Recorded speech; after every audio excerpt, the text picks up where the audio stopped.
Hello and welcome to the world-famous and award-winning Driving You Crazy podcast. This is the show where we talk about all things transportation, anything that gets you from here to there. I'm the traffic anchor and the transportation reporter for Denver 7 News, Jason Looper. If you wouldn't mind rating the show, it sure would be nice, and you could always call me on the listener hotline at 303-832-0217.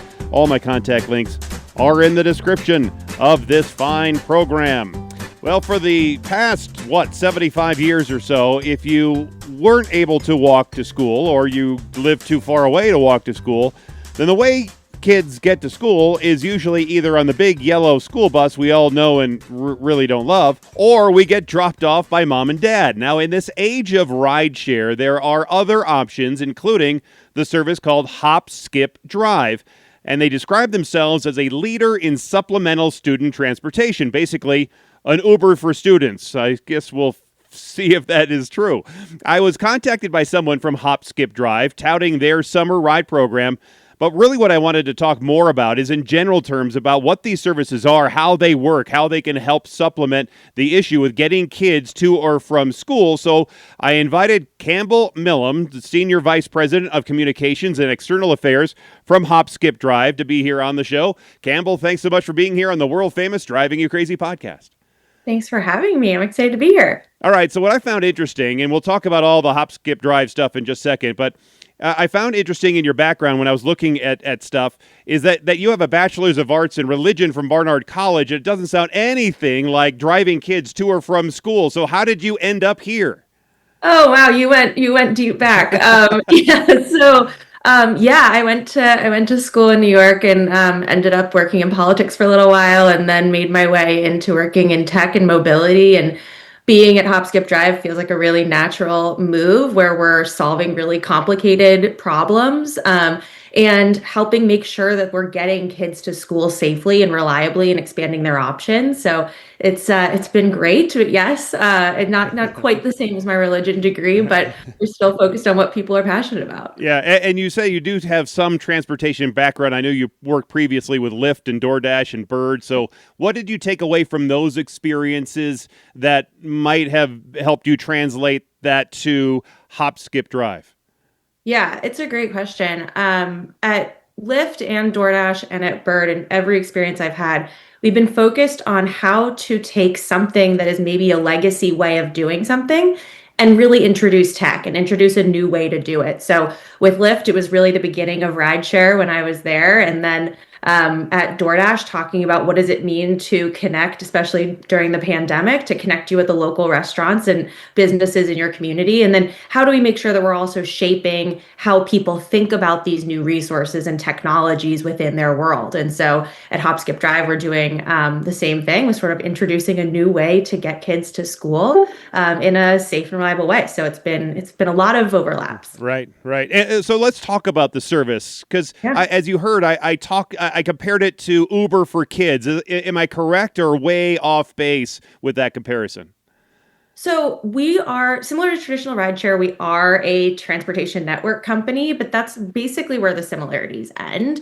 HopSkipDrive was designed from the ground up from day one for kids. So we're designed for the fact that the person who's actually riding in the car isn't the person who requested the ride, which creates a really different dynamic for making sure that there are tracking mechanisms, safety mechanisms, who's behind the wheel, all of those things which we can talk about. But also we're making sure that we are able to create that full 360 experience for a school. We know that schools really need help in getting kids to school. And so by supplementing their options like the yellow school bus, we can help make sure they have more tools in their toolkit. And more parents than ever, I think, are driving their kids to school. One I think part of it is safety. They want to be with their kids. They want to feel like they have, because of all the problems that we've heard about with school shootings and that sort of thing. I think parents want to just hold on to their kids a little bit longer if they can and be with them as much as they can. But how much do you think that is due to with parents driving their kids to and from school every day? Is a lot of it because there is a school bus shortage, or do you think it's just people want to be with their kids longer? I think it's a bunch of different things. I think one of them is we know that schools across the country are grappling with school bus driver shortages. And what that means is they've been forced to take different measures in order to address that. And sometimes that means a really long commute for a kid. And so a parent might say, rather than my child waking up really, really early, I can just drive them themselves. Or there might not be a ride for them, right? If there aren't enough drivers, they might be expanding those walk boundaries, maybe saying, hey, if you're within this distance, can your family drop you off? All of that. I think that when we talk about this idea of parents just, the parent will just drive them, we're assuming that every child has an adult who is available to drive them. A lot of kids don't. A lot of kids might not have a parent who's available.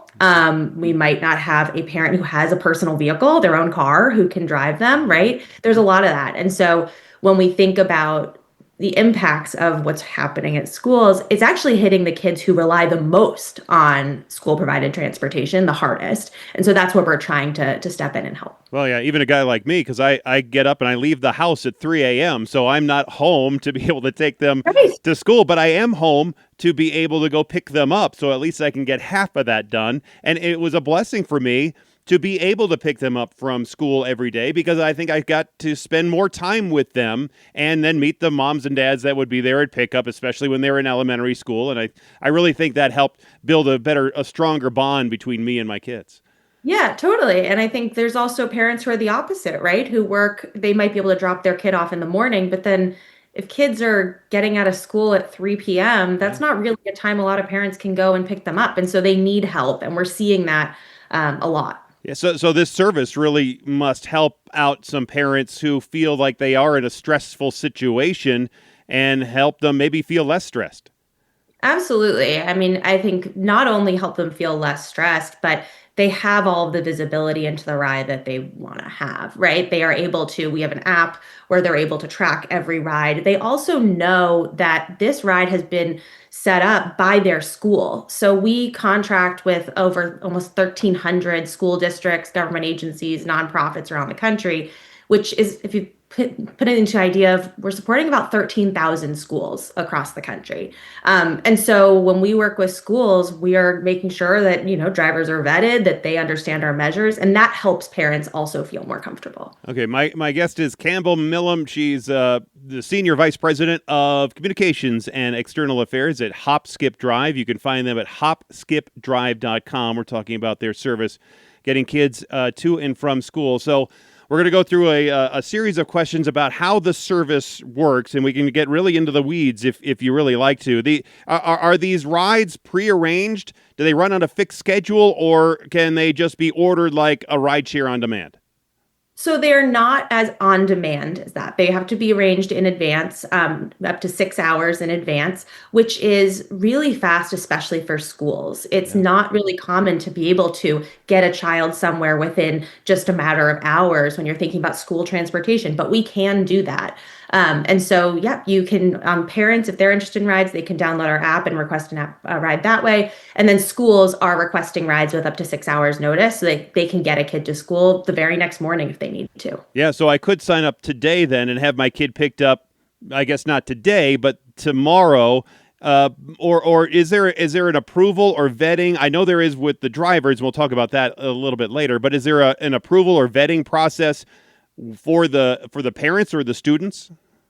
We have community guidelines, but we also want to make sure that, especially with schools, that they know students best. They know what kind of student is going to thrive in different environments. So one of the things we find often with Hop Skip Drive is that there might be a student that just isn't thriving on a school bus. It just might not be an environment for them, especially for kids with special needs.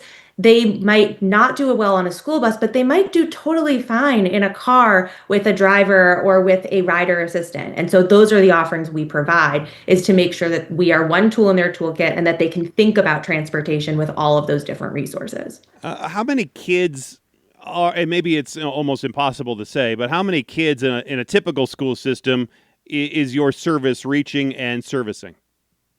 It depends. What we have found is that, and this is an interesting thing to think about, is that over the last number of years, the way school works has changed a lot, right? Not everybody is going to the one school in their neighborhood that's a couple blocks away and hopping on that bus in the morning. The reality is people are choosing different types of schools for their children. Different Mhm. schools are offering different things. Kids who are diagnosed or have identified as having different needs. All of those things are sort of figuring together and changing how kids are being educated and therefore how they have to get to school. And so with that, we're able to be an option for that child and then make sure that the parent also has all the information they need and the school has all the information they need. So we've really thought about which schools are the ones that come to us, or schools that are really grappling with how to get certain populations of kids where they need to go. So we think about kids who are experiencing homelessness and kids in foster care. They might move at 10 p.m. and it's impossible to reroute an entire school bus the next morning in order to pick up that child, but they can send a HopSkipDrive ride and we can be there really soon. So that's one. Kids experiencing with special needs was another population I Uh-huh. mentioned, but also after school activities, sports teams, career and technical education. All of those are situations where you might say, I need something bit different than a big bus. And that's why the schools are coming to us. I'm going to jump up a little bit because you mentioned homelessness and some kids that might be homeless. So who pays for this service then? Because if they're living in a car or living somewhere that isn't a home or an apartment or maybe a shelter or something like that, they don't have the money. The parents and the kid doesn't have the money for a service like this. So who pays? We have contracts directly with school districts. So we work with school districts to be one of the transportation options they have. There are federal and state mandates across the country that require students experiencing homelessness under the McKinney-Vento Homeless Assistance Act. They're required to help kids get to school. And so through that, they are arranging the rides that work best for that child. And so because often if a child experiencing that kind of instability, school might be the main place where they're seeing the same people, where they're getting meals, where they're getting support. And so it's really important that they are able to get to school. Interesting. Yeah. So, and do they contribute then? The school system would contribute the entire cost of the service for that one child, or would they? And it would really have to be a child by child basis. Let's say if one child could come a couple of days a week with their parents, but not every day, would the school system then supplement that? Usually, the school system is saying this child is a fit for Hop Skip Drive. They're riding with Hop Skip Drive, until they don't need transportation anymore, or until maybe they can put them on a bus or something else. But for the most part, we are providing rides for certain kids every morning and every afternoon. And if they need other things, like if they need to go to a court appointment or a special therapy, Hop Skip Drive also is doing those rides. Is there surge pricing for the other? So if the school system doesn't pay for it, and let's say I need help because I go to work at 3 o'clock in the morning and my kids need to get to school and they can't get onto the school bus. Maybe I live a little bit too close for the school bus to show up, but too far for them to walk safely. Then I have to pay for it, I would imagine, right? Yeah, in that case, yeah, we have a parent app. It's called the HopSkipDrive app, and you can go on and you'll put in information about that child. Make sure that you have in there where do they need to be picked up, where do they need to be dropped off, and you'll see an estimate for the fare, and then kind of go from there. So we have it based all in the app so that there's really big transparency, and then the parent can choose what works best for them. And about what are those costs for the parent? It can depend, I mean, on the metro, it can depend on how far it is. So we find that a lot of parents say that it's a really helpful way for them to get their kids where they need to go. The other thing is that different from other options, right? Maybe a parent isn't able to drive themselves or doesn't have a friend or a family member. We find that parents are actually turning to HopSkipDrive because they trust all the safety mechanisms that we've put into place. It's not, you shouldn't put an unaccompanied minor in a taxi or, if traditional rideshare is not designed for kids, they want to put their child in a car that is actually designed and organized towards a child. And so that's where we are finding a lot of parents find a lot of value. So is that cost then 10 or 20 or 30 or $40 per ride? It depends on the distance of the ride, right? So if So it's a on really average, I'm just looking for a number. On average. yeah. I mean, I've heard or a people say range? $30. Yeah, I've heard people say $30. I mean, it really depends, but yeah, I would say probably $30 is probably a good, but it really depends against how Yeah. far is that kid going, and how long is that ride. And maybe it also depends on the school system or the area of the country. And I'm sure there are a Exactly. lot of It all factors, but depends. Yep. It all depends on like different metros, all of that. But we always make sure that there's transparency within the app for the parent. But then the ride, otherwise, our work with districts, it's all part of our contract with them. yeah. And would there be a surge pricing? Let's say one day there's a lot of kids that need the service. Is there like an Uber coming from a concert? I mean, there's a surge pricing mechanism that they have. So is that similar to your system? It's not the same, no. And I mean, we really find that most of the time, like our aim is to make sure that we're first and foremost available for those schools who need to get those kids to school. So when parents go in and request, it will be requested, they'll get a confirmation, and then they get a text message with all the information about the driver. And so we really try hard to be a cost-effective option for parents. We want it to be something, but we also want to make sure that we are giving them what they need with all the safety mechanisms and everything I mentioned earlier. Are tips allowed? Do they like on an Uber? It's not technically through the app, but parents are free if they want to in cash. But we are really focused mostly on how do we meet what school districts are looking for. Right. My guest is Campbell Millum. She's the Senior Vice President of Communications and External Affairs at HopSkipDrive. We're talking about their service to get kids to and from school. You can find them at HopSkipDrive.com. It seems that the kids are would usually, like on the bus, they like to hang out with their friends, right? Are they able to do that with your service? Is it more of a carpool? Does one driver, can they pick up several kids along the way, or is it basically one driver, one kid?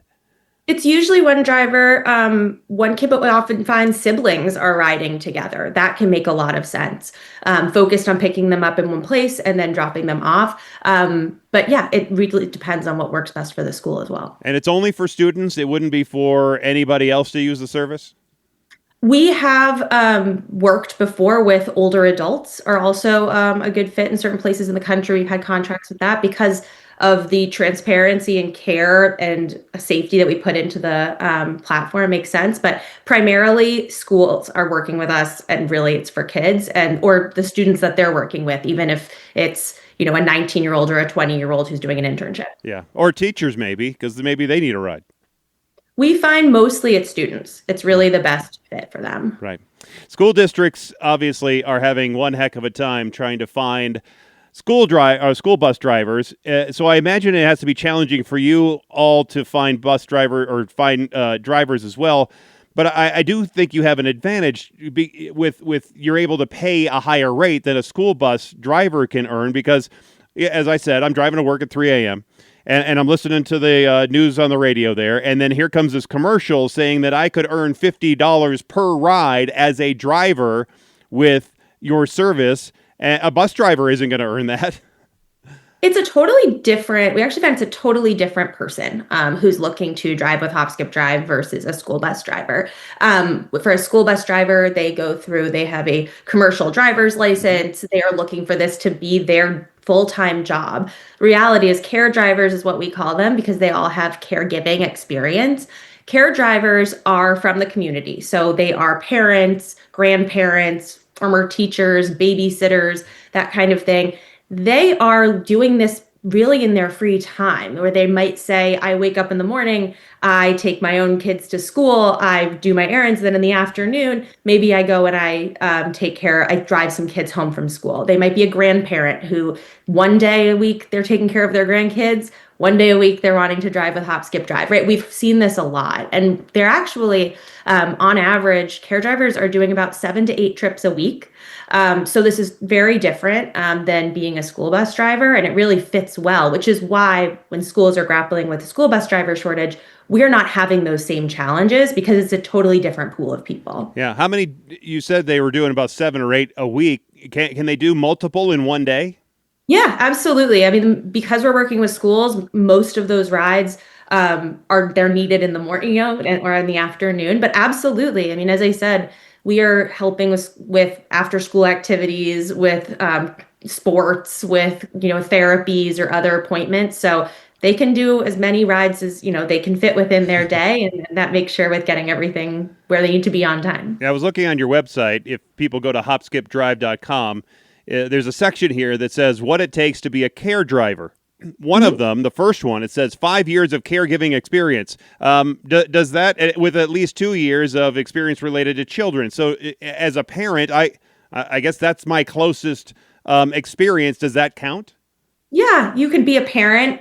We actually, not only do we ask that, but then later in the process, we have a video screen component. And as part of that, we ask the applicant questions about how would they approach different situations with a child. And so we want to make sure that not only does someone have caregiving experience, have they been, maybe, as you said, a parent, or have they been a teacher, or have they taken care of, someone as a camp counselor for many years, those types of things. And then also we're asking them questions as part of, I think you probably see, a 15-point certification process. Right. And one of them is to have a four-door vehicle, because I was hoping that they were going to be able to use like a cool van, like a 1977 microbus as your vehicle, or something like that. But it says that you have to have a four-door vehicle. But I guess, those microbuses could have 4 doors. Well, are we really looking for making sure that they have safety requirements? No, a cool ride. Cool ride. Come on. Cool. I appreciate a cool ride as well. Yeah, so that's one of them. And then passing inspections and all of those other important things to make sure that they're ready and ready to go. Yeah. And one of them is to pass a criminal record check, and to have a good, clean driving record, and to get these, and also have proof of vehicle insurance with your state law. So who's paying for these annual background checks? Am I having to pay for it if I'm going to be a driver? No, when you go through the process, we are focusing on those activations. So for us, as you see, it's 15-point certification. So that's fingerprint-based background checks, criminal background checks, motor vehicle driving record checks, all of those things. That's part of our focus on activating folks who want to be on the platform. All right. So the driver, I wouldn't have to I would have to go get the annual mechanical inspection of the car, but you're covering those charges? It can depend by metro, but yeah, we're focused on making sure it's really easy for care drivers as much as possible, but also recognizing that if you're going through this process, we want people to know what it involves, and that we want to really strongly vet and really screen everyone, because it's critical when we are taking care of kids. Right. And that's what my investigative reporter asked me. She goes, how do you know that there's no psychos involved? And obviously there's some checks here, but you really don't know anybody until you don't know them anymore. I mean, there's some people that just seem as normal as could be, or they don't have a criminal record, but all of a sudden they snap. So you can't prevent everything, but is there other mechanisms that you can reassure parents that their kids are truly going to be safe with somebody that is holding their children in their car? Our focus is sort of from beginning to after the end of a ride. So we've been talking about 15-point certification. That's one part, right? That's just talking about vetting the person who's going to come onto our platform. But then once someone goes through that process, passes, is certified as a care driver, then a million other things kick in. So we have a safe ride support team. They monitor every ride to make sure that they are seeing on a map where that's going, that we have a proprietary system of alerts to tell us if anything, someone gets stuck in traffic, we can reach out to that care driver. Hey, is everything okay? We have over 50 different products and features that are built throughout our process in order to make sure we're keeping safety at the forefront. We have all kinds of functions that are throughout the entire process. We also have a feature that I think is really that's really great, which is called proactive ride intervention. And what it means is that we are tracking driving behavior throughout a ride. That's called mobile telematics. But we also can track it when a driver's on the way to pick up a child. So if at any point when the driver's on their way to pick up the child, we get a sense, I don't know, maybe they're, speeding, or maybe there's something they're doing that's a little bit past what we would say is a good threshold, we can stop that ride from ever happening. We can make sure that driver, we say, that's not a good fit. We're actually going to handle that, and we'll make sure that ride doesn't happen, and we'll get a different person for that kid. So we're really focused on being data-driven and using our tech to make sure that we're creating the safest possible experience. And I mean, we release our safety numbers every year in a safety report, and it's over 99%, 99.7% of rides are happening with no incident of any sort. And so we're really proud of that. And we're seeing that number stay steady even as our rides are increasing. Says what we're doing is working. Yeah, that's really interesting. So you do, I'm sure you have access to AI programs. So is it a mix of having computer technology, AI maybe, and other algorithms that's looking for that behavior that you were mentioning? Or is it actually somebody physically sitting behind a computer and then watching the little dots of where they're going in each market? Well, we're not having one person watching each. They're using a system of alerts. And so that's what we're focused on. And we're using tech to be able to do that faster and to make sure we know as quickly as possible. So we do have a robust safe ride support team that is, they are online before the very first ride of the day across the whole country, and they're staying on until the last ride of the day across the country has happened. So we can make sure that we are focusing and paying attention to every ride on our platform. Yeah, that's interesting because that was the last one mentioned on the app is adopt zero tolerance policies, including obviously alcohol and drugs, but also no touching and no cell phone usage. If I have to carry two of these stupid things around with me all the time because one is for work and one is for me. So and I'm sure that on your app, it is monitoring every access or everything I would be doing on that phone during that ride and before the ride even starts and maybe even after the ride has completed for a little while. So are you also relying on the child in the car to report issues, and how would the child do that? Yeah, so we have, as you mentioned, so we have mobile telematics technology. It's built right into the app that care drivers have to use to provide these rides. And what that is it's monitoring and tracking driving behavior across 6 different metrics. We're looking at swerving, speeding, hard braking, all kinds of things. And we're looking at that to see, okay, is this driving safe? And that is really important. So that's the first thing. And phone usage, as you mentioned, making sure someone's not using their phone.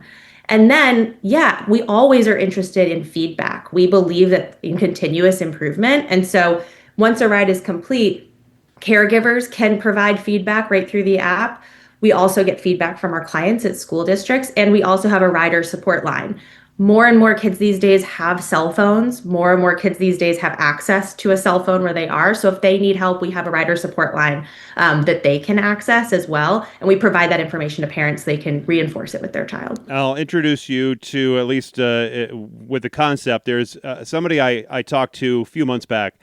He's a student over at University of Miami, and he created his own app, and it's called Third Eye, 3RD dash little I.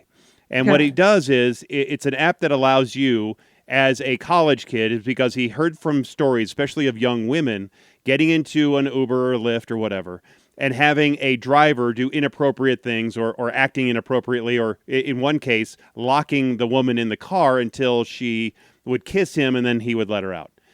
So he developed this app, and it's basically a way for you to record your ride or to live stream your ride from your phone. So as a student is sitting in their car, would be able to live stream it, and then only their contacts, so most likely their parents or grandparents, would be able to watch them as they are driving to school.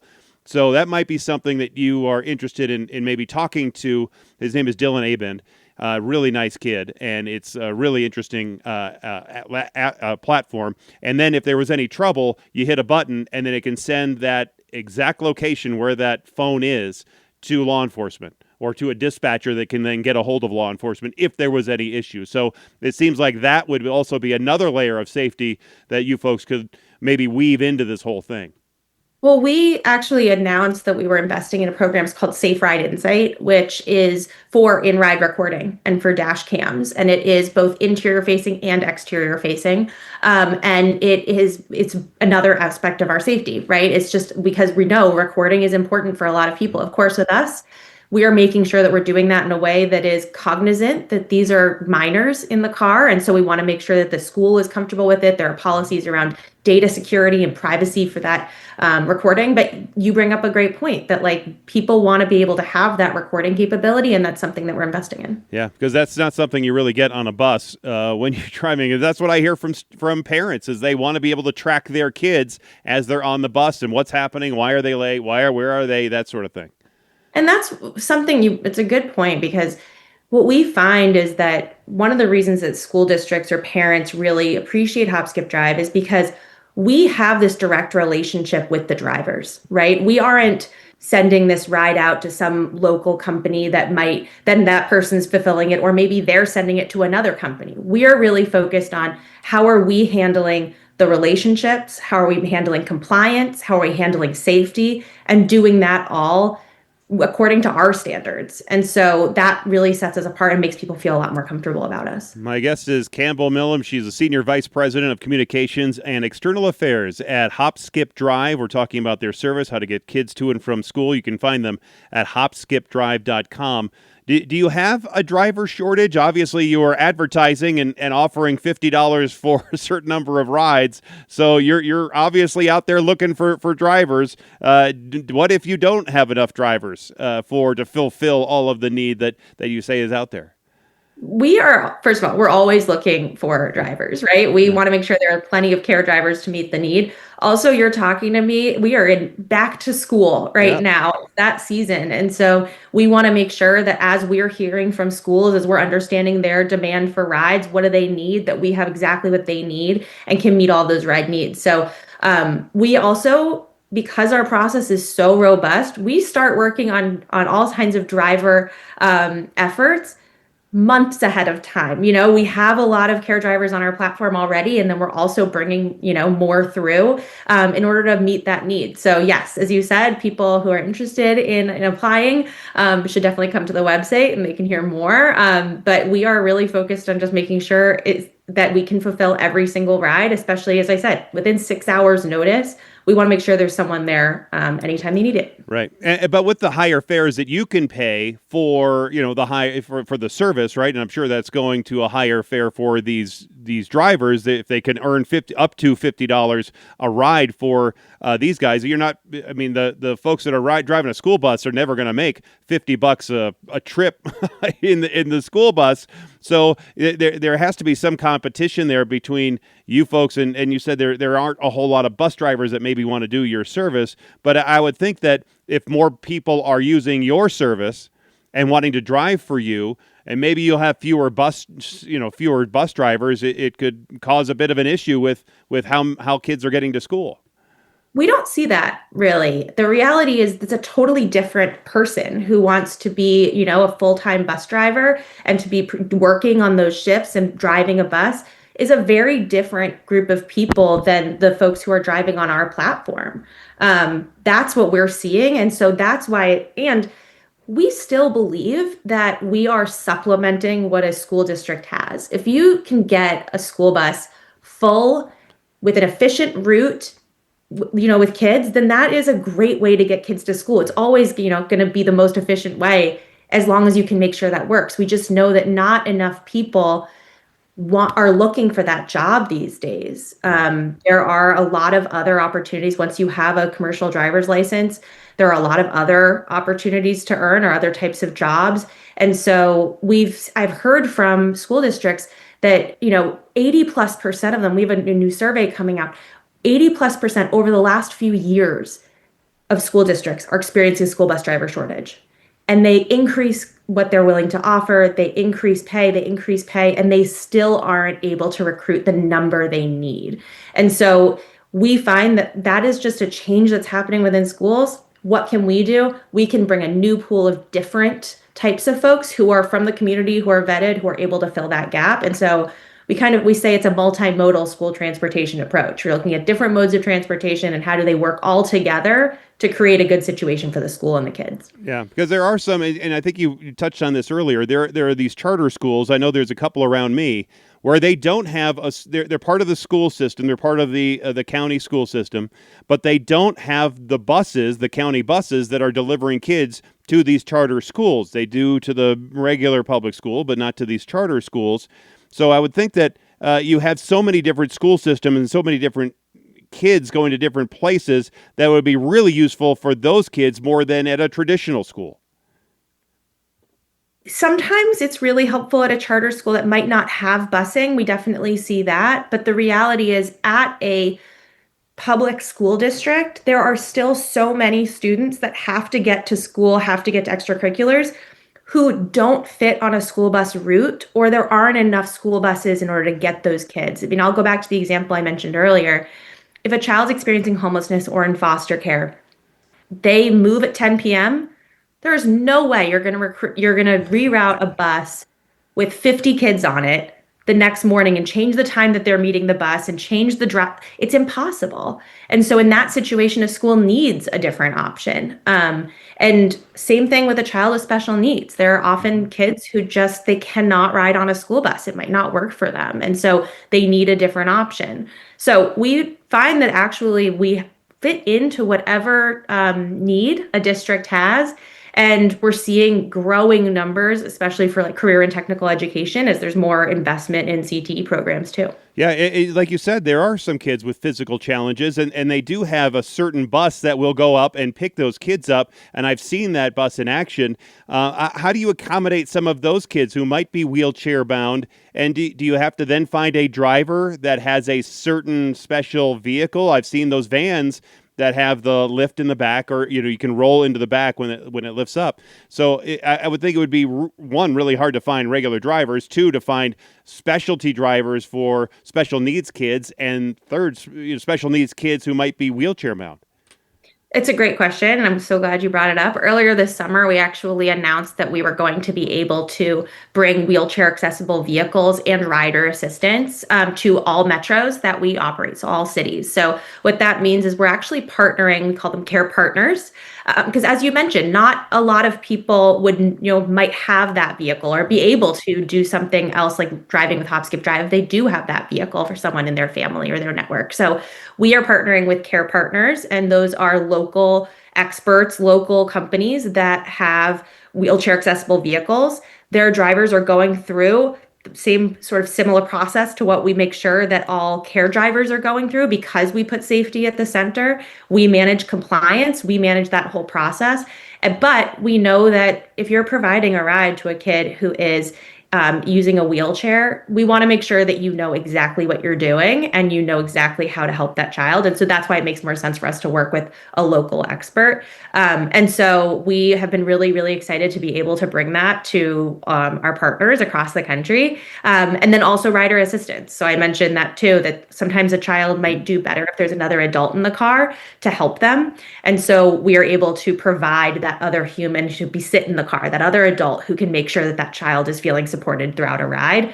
And we know that schools really need that as well. Yeah, my wife is a middle school teacher. She teaches public speaking, and so in her class, she does have one class with several SSN kids in there, and they usually have an assistant. And that's what I was going to ask is sometimes the kids feel better with the assistant riding with them, and sometimes they just need an assistant just because of their level of difficulty. Yeah, exactly. And that's what we hear a lot, right? There might be a child who really just needs another human, another adult in the car, someone who is equipped to help them. And they just might make them feel more relaxed. And at the end of the day, when a child's going to school, that's sort of going to set up their whole day, right? If they have a bad ride to school, they have a bad morning, they could feel completely off center for the whole day. And then that can interrupt their learning and their experience. And so we want to make sure that that ride to school is creating the best possible experience so that they can arrive ready to learn, calm, happy, excited to see their friends, their teachers, all of that stuff. So it's exactly what we see as well. Right. My guest is Campbell Millum. She's with HopSkipDrive. We're talking about their service to get your kids to or from school. You can find them at HopSkipDrive.com. Going through this process of drop-off and pickup, and it is chaotic, to say the least. And if I didn't get over there for pickup at either the elementary school is a lot easier, but over at the middle school, if I'm not there about 40 minutes ahead of time, I'm not going to be anywhere near that. I mean, I'm going to be out in the street down the road. Same thing with the high school. It's even worse with the high school. But Thankfully, my oldest can now drive to and from school. But do you think services like yours could be adding to maybe some of the congestion, making it a little bit worse because you have more individual riders rather than more kids riding on the school bus? I don't. I mean, the reality is we find that otherwise, a parent might be just taking their one child to school and being stuck in traffic and all of that. We're really focused on helping schools address that congestion and be able to say, okay, let's figure out which kid makes sense to go in which cars, which students should go in which vehicles, all of that. I mean, In the survey I mentioned that is coming out, it shows that I think over 8 in 10 school administrators are saying folks at school, employees at school, are taking time away from their core job in order to manage car lines and transportation. That's time that they could be doing their day-to-day job. That's time that they don't need to be out managing transportation. So it's a crisis they're experiencing that's spilling out into what families are experiencing. I think one thing that would be interesting is, besides this, what we've been talking about so far, the rides that care drivers are providing to students, we also work with schools through a product called RouteWise AI, which is an AI-based product, which we can partner with a school, and then they can be able to tell us, hey, these are the students that we need transportation for. These are all the vehicles we have at our disposal. And then we can provide them with options that they can use, and they can make a decision on what routes make sense and help match the right kids to the right vehicles to the right routes. And then schools are saving a ton of money. They're able to reduce lateness, and it's working really well. And so that's another way. It's how do we make sure we're working more efficiently and using the tech we have? Yeah, because if I was going to be using AI or some kind of routing software for Amazon or UPS, it obviously is it's a much bigger lift, because you are delivering to 100 different addresses out of one vehicle. This is really just point-to-point routing, so I wouldn't think the challenge would be all that difficult to go from house to school, or from school to house, or the gym, or the sports, whatever they're doing. I would think that you could rely on maybe the local driver for their expertise, or just as simple as Google Maps or Waze, instead of getting all into the AI stuff. Well, so what RouteWise AI does is it helps a school district look at all of their transportation options. They can look at bus routes. They can look at if they have vans. They can look at HopSkipDrive rides. They can look at any of the rides that they're doing and match those kids to create the best experience, and to make sure that commutes are short, that the bus stops are close enough to where kids are, that we can figure out which kids would make more sense, especially, hey, if you were to have multiple kids in a ride, that happens a lot. We can have multiple kids in a ride going to school. Okay, great. Well, now that car has 3 children in it, 2 children in it.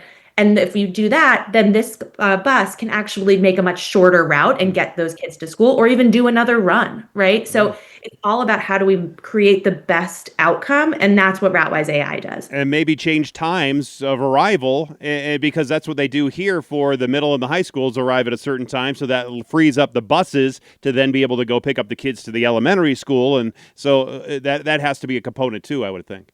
Exactly. So we actually work with some school districts who are grappling with, what do we do with a bell time change, right? We've decided we want to change our bell times. We want to maybe make them later for high school. High schoolers, they love to sleep in. Yeah. And so there's been a lot of research that shows a later start time is healthier. And so schools will say, all right, I'm going to do a later bell time, but what is that going to do to my transportation, right? I have a choreographed method of hundreds of buses and all of these rides. They can actually come to us and we can say, great, tell us what times are your bell times, what vehicles, when do the kids have to be there? What are your constraints, right? A school team knows better than anyone. We want, maybe these highways are not this route, or we want it to be, these types of kids should go together, these ones shouldn't. They can tell us all that, and then we can give them all of the different scenarios for them to choose from. And so we've been working on that with some Denver and Colorado area districts. We've worked with RouteWise AI, Colorado Springs, District 11, Denver Public Schools, and it's been really wonderful to be able to be a resource to them. Do you think services like this could at one point become so much more efficient than just having because you have to hire the school bus driver, you have to have mechanics for the buses, you have to have that whole infrastructure, you have to pay for the fuels. I was talking to a guy that runs the whole Denver public school bus system, and he was telling me they go like millions of miles a school year. I mean, it was ridiculous how much they're driving. Do you ever think a service like this, because there are others that are competing against you and doing a similar service, could ever replace that school bus system? We aren't aiming to replace the school bus system. I mean, there's a reason that it makes sense. If you have a bus that has, let's say, 40 seats on it, if you can fill those seats and get those kids to school efficiently, that's the best way to get those kids to school, but right? Not always the most cost efficient.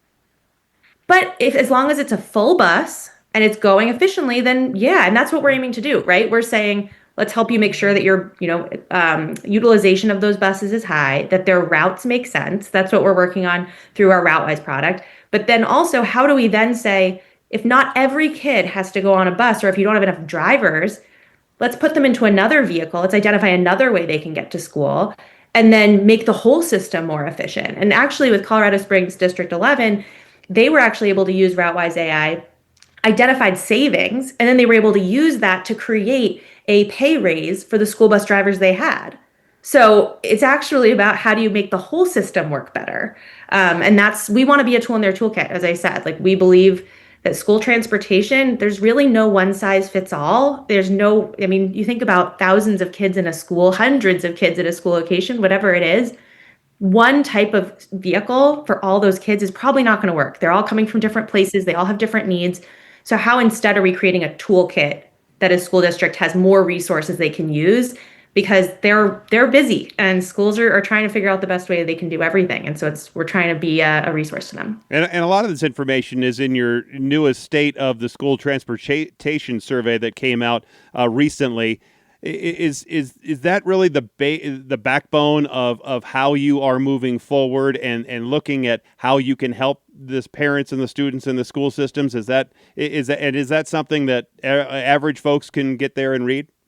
Absolutely. So thanks for bringing up that report. That report is something we've been doing for years now, and this year partnered with the National Opinion Research Center and the AP. And what we've done with them is we've put together a survey, and so surveyed 500 school administrators, nearly 1,000 parents, to understand their experience with transportation. And what we found is schools are struggling, right? They have bus driver shortages, budget shortages. They are seeing, as I mentioned, staff who are taking time away from their day-to-day jobs in order to help with transportation. They are working on all of this. And then that is having a spillover effect into parents, where parents are now having to take time away and be able to drive their kids, or people who are even losing jobs because of having to do transportation for their child. So all of it is in this report. You can access it at HopSkipDrive.com. And that's where you can learn about what are we seeing at schools. And if this crisis is now spilling into parents, what are we going to do? We need to solve it at the school level. That's what's really become clear. And so we're really excited to be a part of that solution. And one of the interesting parts of it, as is when I was reading through it, is that your service, at least it says that it can help with absenteeism. But I think there might be a whole lot of reasons why a kid might not be showing up at school. Let's say some of the kids have to walk a half a mile and it's cold out and they don't want to go walking in the cold, or maybe they're just having family issues. Maybe they're experiencing homelessness, as you mentioned earlier. They might not have the money for a ride service of some sort, or to get, because I know in Denver public schools, all the students can ride on the public bus system, the regional transportation district buses, without any charge. They can just jump on and jump off. But there might be 100 reasons why kids are skipping school. So how can you be sure that your service is helping to reduce absenteeism? Yeah, we have, through research, through talking to school districts. So we know that over the last few years, we're hearing consistently that about 3/4 of school administrators say that chronic absenteeism is tied to transportation. And you can't be in school if you cannot get to school. So the first step of making sure that a child is in school is making sure that there's a reliable and safe and on-time way for them to get there. And that's really the focus. And so we know, and there's tons of research about this as well. There's been a ton of information provided by experts, by government, all of this saying that transportation is a key part of making sure that kids can get where they need to go. Yeah. What's next? What does HopSkipDrive look like in 5 years or 10 years? We are going to keep growing. HopSkipDrive is, today I mentioned, we're supporting about over 13,000 schools. We want to keep growing that. We want to keep being able to support more kids, more needs across the country. And we are really focused on continuing to say to our school districts, what do you need and how can we help you in order to create a better experience for them and for the students they support. So I think it's growth ahead. Only wide open skies and roads ahead for you, right? I think there's so much more we can do, right? You see their challenges today. There's so much more we should do. And I find that's really exciting for me. It's what brings me to work every day is just knowing how much more there is that we can fix. Yeah, exactly. Exactly. Well, Campbell, it's been an interesting and fun conversation. I appreciate your time and best of luck now and in the future with the service. Thank you. You too. Thanks for having me.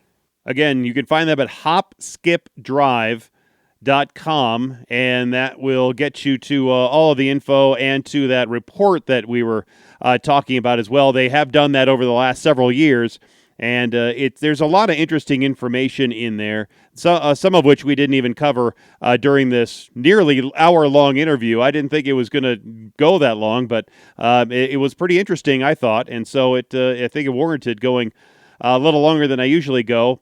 I was just thinking, would I use this service? And I think yes, but at what cost? If I was really in a pinch, then yeah, I would use it. If, let's say, my wife had to work all the time early in the morning and she didn't drive the kids to school, to the same school that she's going to, then maybe I would be apt to use the service. But, $30-ish a ride is pretty steep. Let's say the ride is $25 each way. So going to school is $25, going home is $50, so it's $50 a day, 5 days a week, $250 a week. I mean, that's a lot of money right there. And what is the school system, 35, 36, 37 weeks a year, something like that? I mean, we're talking about probably close to $8,000, $9,000, $10,000 if you're using it every single day. It also tells you how much value is in the transportation system that the public schools are doing every single day, and how much they are using those buses, and how important it is for especially some families and some communities to have the public school system bus running all the time. I mean, you could let's say you're only using half the week or a couple of times a week. I mean, you're still talking about several $1,000s, maybe $3,000 or $4,000 or $5,000, up to $10,000 a year, depending on how much you're using it. So yeah, could it be worth it for some families? Sure. Could it be a lifesaver for others? And like Campbell was mentioning, there are some families that would qualify for maybe free rides. And I was thinking separately, it actually could be a pretty fun retirement job for somebody like me, or maybe, well, I guess I could do it in the afternoon if I'm not doing other things with the kids, to be able to pick up kids and drive them, and then make 10 or 20. I don't know. I did. That's the one question I didn't ask. How much of the fare that is being paid is going to the driver? Because as we all know, for the Uber and the Lyft drivers, it's not all of it, and nor should it be. I mean, obviously there should be money going to the service and then money going to the driver who is doing the work. But at what cost? So I having, let's say, one ride, and let's say you are collecting $20 per ride as a rider, forget that whole $50 promotional thing. But if you're able to collect, $20 a ride, for just an hour of your time or less, that's pretty good. And maybe you can get a couple of rides in one day, and $50, you're walking away with a couple hundred, $200, $300, $400 a week in your pocket. That's just for afternoon rides. If you could do both, I mean, that's pretty good. Pretty good supplemental income if you want to try that as work. And yeah, I guess I could be a caregiver because I've raised a couple of kids, and a lot of the people I work with still act as children. Yay! I don't think Campbell would think that counts as part of working in and around with kids. But hey, you never. Look, every experience is a good experience until it's not. Thanks again for being here. Thanks for listening. And until next time, I'm Jason Luber, the traffic guy. Be safe, and as always, happy motoring.